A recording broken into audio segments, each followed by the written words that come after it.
trovi piaga rommi, c'è mani mismo ancinze camaliem, c'è trovi piaga rommi, sauna lei bachalai. Wir haben ja eine der bedeutendsten Fotosammlungen in Deutschland, unter anderem auch viele Werke von Martin Roßvoog. Für mich einer der spannendsten deutschen Fotografen, der im Grenzbereich zwischen Kunstfotografie und ethnologischer Fotografie fotografiert.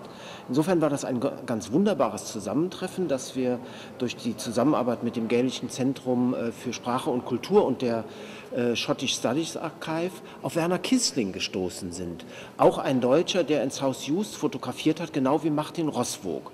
Hier haben wir also ein spannendes Aufeinandertreffen von zwei Fotografen, von zwei unterschiedlichen Sichtweisen, und das Ganze kombiniert mit dem wunderbaren Gälischen Filmfestival wird dann ein wirkliches Ereignis für uns. Werner Kissling, der Fotograf, war Deutscher. 1933 hat er sich entschlossen, Deutschland zu verlassen. Er hat dann in Schottland und England angefangen zu fotografieren, steht in der Tradition von Paul Strand, einem sehr bekannten amerikanischen Fotografen, und hat von 1934 bis in die 50er Jahre hinein maßgeblich auf den äußeren Hebriden am Westrand Schottlands, eben Imelchuan, am Rande des Ozeans fotografiert.